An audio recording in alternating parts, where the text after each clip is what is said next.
Hey everybody, and welcome to another edition of Out Today and What I Missed, this time for September 12th, 2025. This week we're hitting another 30 albums, making this baffling ordeal 800 albums in total that I've covered in 2025 so far. And I still have another 2 months and 2 weeks, so basically another 11 weeks of Out Today and What I Missed before we hit the top 100 albums of 2025, and I take my vacation. Burnout is going to be inevitable, and I hope people understand why I take off most of December and January to recharge my batteries, and the summer vacation that I'm starting to institute this year with July. But I will easily be hitting over 1,000 album reviews this year, and I can already feel my energy dropping, but I will be doing everything I can to give the best that I possibly can for this last stretch of the year. So enough blabbering, let's just get right into it. First up, we have Arjen Anthony Lucassen with Songs No One Will Hear. The latest solo album from the legendary Ayreon frontman sure is one of the most depressing looks at life as a whole, but at least the soundtrack to it is pure fun. It's a concept album about the world's impending doom as we're about to be destroyed by an asteroid, and this is society's reaction to that whole situation. Some of it believe it's fake news, some are trying to do everything they can to prevent it, find religion, and some of them are just about getting shagadelic. It's an album that couldn't be more Arjen if he tried. The music hits everything that you would expect from its rockin', proggy, almost metal sound, of course its tongue-in-cheek lyrics, and the astounding production and songwriting that he's always had. There is very little in Lucassen's discography that isn't gold, in my opinion, and I really can't think of anything off the top of my head that I wouldn't give a stellar review in some way, shape, or form. But hearing his take on a metaphorical look on today's society, it's a really sobering look, for better or worse, and I love it. But it is still a dark, quirky album from Arjen, and I wouldn't want it any other way. Next up, we have Crippling Alcoholism with Cam Girl. This is such an intriguing band in a way I never would have guessed. The third album since 2022 for this UK outfit combines goth rock, some post-punk, a little bit of pop, a little bit of electronic, and noise rock elements that sink its teeth right into you right from the beginning, and it does not let up. The music can sound quite sensual and erotic, just like you can kind of tell by the album title, but when you hear the lyrics, everything starts to take a dark, dramatic turn. The production on this is perfect, and for an album like this, it has to be effective. I really don't know what to compare this to musically, but I would say if you're on the heavier side of things, you enjoyed the last two albums from The Lion's Daughter, but you want it done in a very little, if any, metal elements, you will need to see what's going on with Crippling Alcoholism. It is such an intriguing band, and I think you might like it as well. Next up, we have Dance Gavin Dance with Pantheon, a band that started around the time that I was getting into my own original bands in a serious way, and their first album came out a week before I graduated high school. Oh, the ravages of age. But I never actually listened to them, and I fully admit it was because of their name. Since I grew up and realized that you should never really judge a band by its name, I decided to give this one a shot, and I'm really glad that I did. While I can't speak to any of the previous albums, the 11th album from this band has a lot of elements that I truly appreciate. The music combines modern metal, progressive metalcore, post-hardcore, and other experimental moments of genre bending that I simply never saw coming. It's like mixing Thrice, Periphery, Circa Survive, and Strawberry Girls all together to create a sound that shows that they are not afraid to make the music they want to make. I mean, come on, when you have a guest feature from George Clinton of Parliament Funkadelic, of all people, on this album, how could you not be intrigued, even just a little bit? No two songs sound alike on this one, yet they maintain a focus that makes everything work together. The production is nice and punchy and layered to make you really appreciate everything that's going on with a new listen. While this is something I'm clearly not familiar with, it's engaging enough to make me want to go back and check out the previous 10 albums to see if I've missed out on anything. If you like your music heavy, experimental, yet also on the commercial side, check out what Dance Gavin Dance has in store for you. Next up, we have a band name that I'm very sorry I'm gonna get wrong because my German sucks. Der Weg einer Freiheit with Innern. Simply put, this is some of the best post-black you're gonna hear in 2025. This album has everything to love from the genre, from stellar production, emotionally gripping songwriting, soul-draining vocals, and an overall atmosphere that you just have to listen to be able to appreciate. From beginning to end, every song on this album takes you on a journey that, while very sad and emotional, you never want to leave. Whether it goes deep into the post-rock side of things, sucker punches you with the black metal side, or comes together for that perfect blend of post-black, this album truly has it all, and it only gets better every time that you put it on. I dare say this is the band's best album, and I do not say that lightly. This is for anyone who enjoys the likes of Heretois, Agrippni, and Garia. Do not overlook this album if you want one of the best post-black experiences that you could possibly have in 2025. Next up, we have Electromancy with Visions of Utopia. This is a band unlike any other. Formed by Satira in 2019, or Satira, they began losing the ability to play musical instruments due to symptoms and side effects of Lyme's disease. In retaliation to that fact, the band transformed into a band played by faceless but filled with LED light mannequin robots, all programmed by Satira, or Satira, and began Electromancy. Now with the band's sophomore album, the music feels even stronger, more emotional, and so utterly intriguing. It mixes black metal, death metal, doom, insane technical aspects to make this an experience that will be very hard to forget. Imagine a band like Captured by Robots, but done in a very different style. Overall, I can understand why this wouldn't be someone's bag for the non-human factor of it all, but I do think if there had to be an ethical version of how this was created, Electromancy is the textbook definition of it. So I say give it a shot if you enjoy the likes of Kralis, Author and Punisher, and Early Day Liturgy, and I think you'll find a band that is more than worthy of your time. Now we have Hellstar with Devil's Masquerade. The legendary Houston, Texas band returns with their 11th album in 41 years, and their first in 9 years. And they just continue to improve. The songs are fun, dark, and a whimsical look at the subgenres that they have mastered for so long now in the heavy metal, speed metal, and power metal realms. The productions hit you at full force, and everyone on display is at the top of their game. And let's not forget those powerhouse vocals, courtesy of James Riviera. For those who enjoy the likes of Jack Panzer, Vicious Rumors, Flotsam and Jetsam, Hellstar is mandatory listening. They've always been such an underappreciated band, but for those who know them, they know the true dark power they hold, and it's great to see the band back after almost a decade and putting out one of their best albums in their entire career. Next up, we have Hyperstrike with High Risk. The debut album from the Seattle band is so much fun. It feels like you're playing a Super Nintendo or Sega Genesis game while listening to the lyrics and blasting fun music while gaming. It's a wicked combination. Whether it's the high ends of power metal or they write something a little more subdued in the slower songs, everything fits together in a way that is so satisfying to the ears. The production is a little raw, but it kind of gives it this 90s vintage feel that I think really works. And remember how I mentioned before about the idea of gaming to this music? Well, you actually can, as they are putting a video game together based on this album that really fits that late 80s, early 90s aesthetic. It's such a cool idea, and a demo is available now, which I'll put in the description down below. It's a lot of fun. Overall, this is a band that is tailor-made for my younger self, and I can really appreciate it now. Check out Hyperstrike if you enjoy that modern, yet throwback sound of nostalgia.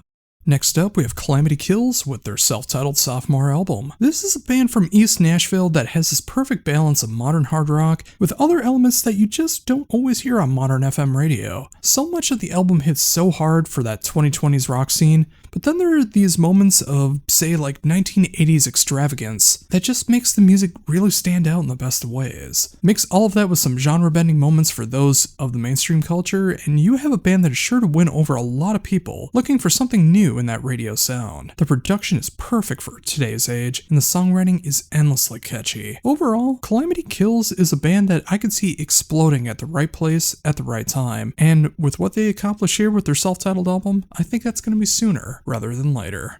Now we have Matt Miller with Fiber Tormentum. The sixth album and first album to feature vocals from Matt Miller in his fully formed band is a progressive and tech death odyssey that instantly captured my interest. From the brutal growls and near falsettos of Biko Wright makes the album so much more effective and makes you want to listen to it from start to finish. The music gets so brutal in every way, from the likes of Atheist, Necrophagist, and even Nevermore, to create a sound that feels familiar but sounds original and authentic. The production hits all the right spots, which is hard considering the density of this album, and the songwriting never loses sight of the point while still being able to show chops from everyone in the band. Matt Miller has created a killer band here, and I can't wait to see where the music goes from here. Till then, check out this sci-fi horror blockbuster of an album known as Fiber Tormentum. Next up, we have Restraining Order with Future Fortune, and I'm going to keep this one as short and as sweet as possible. The third album from this New England band hits hard with its punk rock and leaves you wanting more. 13 songs, the long song clocks in at 2 minutes and 36 seconds. Just killer forward to the floor punk of days gone by. But in today's age, the album is over before you even realize it, but it's so effective. If you just love straight up punk with a little rock and roll attitude, check out Restraining Order. I can't sell it any better than that. Now we have Sweet Savage with Bang.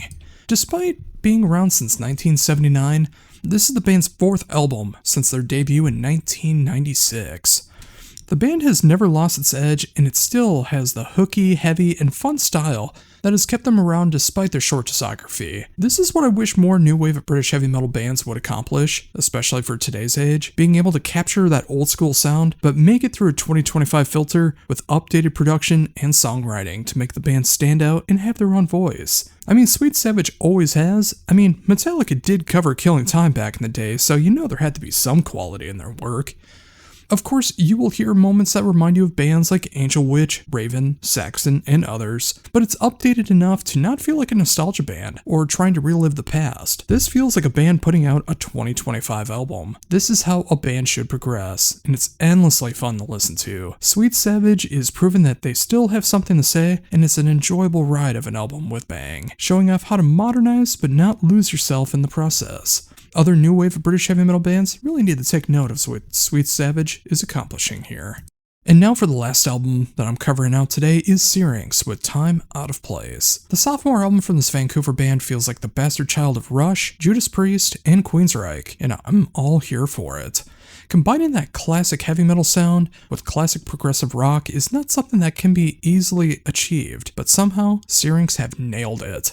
The production is raw and very vintage, but it still sounds so full. The songwriting is that right kind of catchy, especially for older music where the band is capable of exploring what the songs can be without losing any touch and making sure that the songs maintain something for people to be able to enjoy. This is for anyone who enjoys that 60s through 80s prog, rock, and metal sound, but want to hear it done in 2025. Simply, this is how it's done, folks. And now for everything that I missed, starting with Angel of Damnation with Ethereal Blasphemy. The third album from this German band has all the makings of the classic heavy metal doom sound of the late 70s and early 80s, but done in the 21st century. The production is pure 1985, and the songwriting complements that so much. It knows when to go slow and doomy in the vein of Candlemass. It knows when to speed things up a little bit in the vein of St. Vitus, but it also throws in these new wave of British heavy metal riffs that feel like they come out of nowhere, but couldn't fit any better in the music. With 7 songs in almost 48 minutes, this is a classic piece of doom metal done in a way that will grab your attention and not let go. Doom fans, new wave of British heavy metal fans, classic heavy metal fans, take notice and check this one out. Next up is a band name that I really hope I get right, Bayan Ochtleave with Waking in His Works. The debut album from the Scottish band is a true wonder of an album. It hits so many elements of music that I love in one experimental package that never stops garnering my attention. You can hear some brutal and evil sounding blackened death metal on one end, some miraculous proggy moments at another, and these genre-bending experimental moments that will blindside you, but will leave you conscious enough to want to follow where the music is going. This is the kind of music that drew me into bands like Maudlin of the Well and Chaodot, and wouldn't you know it, Toby Driver actually contributes as a guest on this album. The production is full, but still sounds raw in the best of ways, and the songwriting, that is the reason why you listen to this album. It's such an adventure in sound, and it may overwhelm some, but might be exactly what you need if you're the right kind of person. If you want to know what it would be like if Toby Driver did a collaboration album with a band like Blutas Nord, you may have one of the best underground experimental metal albums of 2025. Now we have Before the Dawn with Cold Flare Eternal. The 9th album and 2nd album since reforming for this Finnish band shows the band's new era in the best of ways. The catchy parts are catchier than ever, the heavier aspects hit so much harder because of that, and the musicianship and the songwriting goes off the charts. I know Pavo's vocals are hit or miss for some people, but for me, it's a direct hit. I love his growls and his clean vocals, and I feel like they give this music a unique flair in the style of music, no pun intended, that it desperately needs. Let's not forget the whole venture of this band started off with the melodeath mastermind, Tuomas Sukanen, who's done some killer work on the guitars and all the songwriting in Before the Dawn. But now with the new lineup, he mainly focuses on some guitar, but he's mainly the drummer of the band, and he's doing some excellent work and is a killer drummer here. He knows when to play a solid beat, when to shake things up just enough without making it about him. Overall, I feel like this is a vast improvement over 2023 Stormbringers, and I loved that album. Before the Dawn is just getting bigger and stronger since coming back, and they're proving that they have that true staying power. Melodeath has been nice and rich in 2025, but with Before the Dawn, they are making the melodeath genre so much stronger in 2025. Next up, we have Dark Angel with Extinction Level Event. 34 years since their last album, Time Does Not Heal, sees the return of Gene Hoglan and company, and all I can say is, it's about time. And I'm so sorry for that pun, but I had to do it. A lot has happened in the nearly 3.5 decades since the band released Time Does Not Heal, and you can hear all of that and more on this album. It is a thrash masterpiece with some of the best riffs Hoglan has ever written on guitar, despite him being the drummer of the band. And it's so great to see his wife Lauren Christine shredding it up alongside him, actually doing his guitar parts. The band feels like they haven't missed a step in all of this time, coming in as hot as they ever did with a heavy display of riffing, lyrical concepts that feel as timely as they ever have, sorry about the pun again, and I am so happy to see the band back in full force and is actively touring once again. I hope to catch them when they come to Minneapolis soon, but if you've never checked out Dark Angel, but you enjoy the likes of Testament, Corner, and Possessed, give Dark Angel your love and affection right now. During these rough times, sorry that's the last one, I'm glad Dark Angel has returned to give their thrash in the best of ways.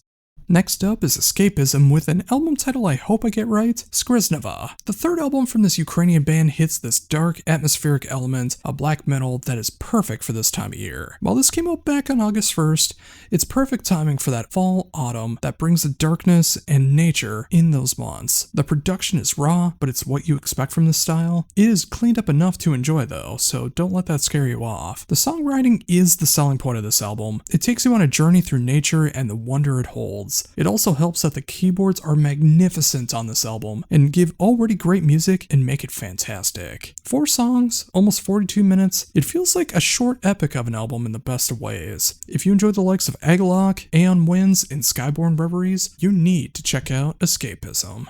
Next up is a band that I'm thinking is pronounced Evocatus with Inevitable Death. The third album from this Australian band is something that hits hard in all of the right ways, combining a love of thrash, melodeath, and symphonic metal to create a sound that is familiar but entirely their own. The production is so full and rich, the songwriting knows when to be catchy and when to expand upon itself. At 10 songs and almost 51 minutes, this feels like a complete venture that is more than worth the trip for those that want to hear a sound like a mixture of Amon Amarth, Primal Faust, Insomnium, and Creator mixed together. If that's what you're looking for, you need to check out Evocatus.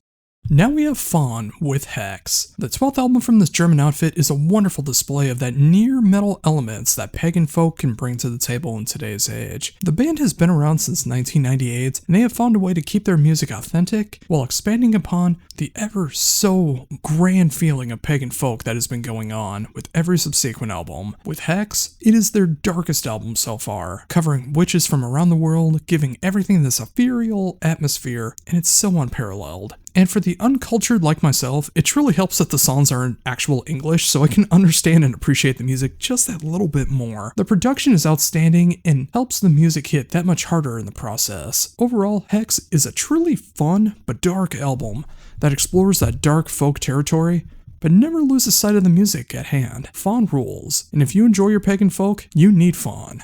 Next up is a band name and album title that I'm going to completely butcher again because, again, my German sucks. It is Finistre with Am Großen Meer. If I got that wrong, I deeply, deeply apologize. The sophomore album from this German band is some of the most overwhelming and bombastic black metal that I've come across this year. There is so much emotion going on through the songs from beginning to end, whether it's going all guns blazing or stepping back just enough to get the point across. This is an album that is not afraid to let the music do the talking. The momentum barely lets splits up at 8 songs and almost 33.5 minutes, proving that black metal can have the impact that it's always had, just sometimes going slower, but mainly focusing on the fast side. The production is outstanding, and the songwriting is a pure whirlwind of emotions like I mentioned before. If you need something in the vein of Der Weig einer Freiheit or the heaviest ends of Panopticon, basically that black metal side without focusing too much on genre bending, make sure to check this one out and prepare to be blown away. Now we have Grimness with the Path of the Flame, and of course that of is OV. Blackened deathcore is the superior subgenre of deathcore. There, I said it. Deathcore works great as a base, but I really need it to be just the foundation to be able to appreciate it, not the main course. Adding a symphonic touch to it all makes the music work so very well with its dynamics and diversity, and that's what the debut album from this German band has pulled off. Feeling like a brutal mix of Flesh God Apocalypse, Lorna Shore, and Shadow of Intent, Grimness is taking their own approach to the genre by adding what makes everything stand out and leaving you with the best of their abilities. Some of these songs hit near funeral doom levels of breakdown slowness, then bombasty with some near hypergrind elements in its fastest moments, while never leaving out the melodies and harmonies that make the genre worth checking out. The production is polished and layered, and the songwriting knows when to be brutal and when to give you more. But of course, when it comes to deathcore, vocal mileage may vary, so proceed with caution. 10 songs, almost 47 minutes of pure symphonic deathcore done in the right way. If you need that, you need Grimness. Now we have Hard Chiller with Baby.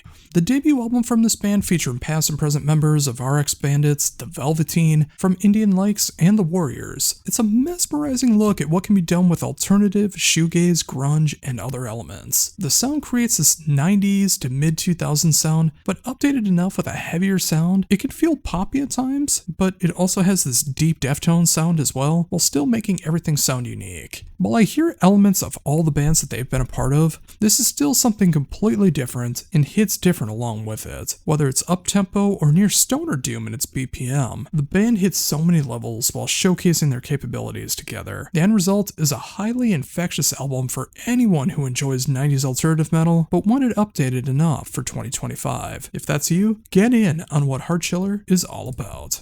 Now we have Hemel B. Stormer with The Radiant Veil. The fourth album from this Belgian band is my kind of instrumental post-metal. It can get so heavy, reaching the ends of bands like Amenra, having the dynamic range of a band like Cult of Luna, and this almost gothic feel that I kind of hear in a band like Ghost Brigade. You may not understand that when you hear it, but just listen to it and I think you might understand. The dynamics on this album are insane, even if so much of the album is on the heavy side of things. Those breaks from the chaos make this album such a delight to listen to over and over again. The production hits so hard, and this is one of the most crushing albums I've heard in post-metal in all of 2025. This album, while over an hour and 5 minutes long, may seem like a test of endurance for this genre. It does fly by, and it only gets more enjoyable every time you put it on. I haven't seen too much from the instrumental post-metal side of 2025, but when it hits hard, it hits hard. That's exactly what you get here, and if you enjoy this genre, you need this one right now.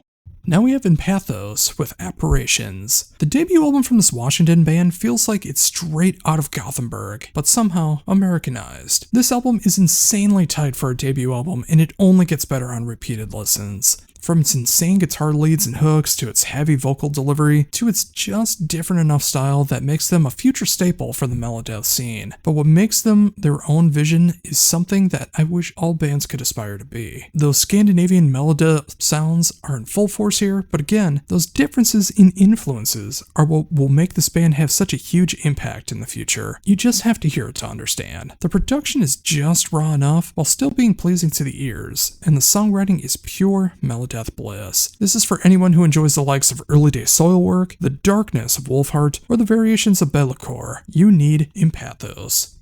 Now we have Intinerum with Resurgence, and I actually think I got it right this time. The sophomore album from the Spanish band is a pure delight.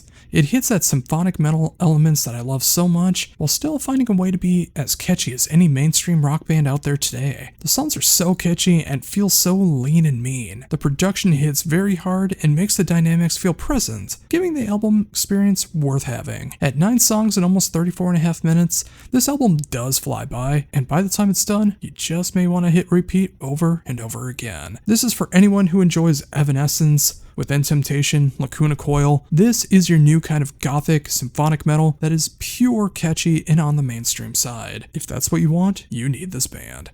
Next up is Paralysis with Spiral of Suffering, Jersey-style power trip. That's the easiest way to describe this band on their third album, as they continue that tradition, but they have so much more to that description alone. They know the right way to be able to add more punk-style riffs, when to go full-on thrash or crossover, add near death metal elements, and some nice double bass flurries as well, making them stand out from the aforementioned power trip. Also, their display of tempo dynamics makes this album such a treat to listen to, as there's so many peaks and valleys that you just don't expect. 10 tracks, 31.5 minutes, it's a blistering display of, again, power trip, but also DRI, Municipal Waste, Enforced, and more, making this a pulverizing album that you need in your thrash listening habits. It's just that ridiculously good.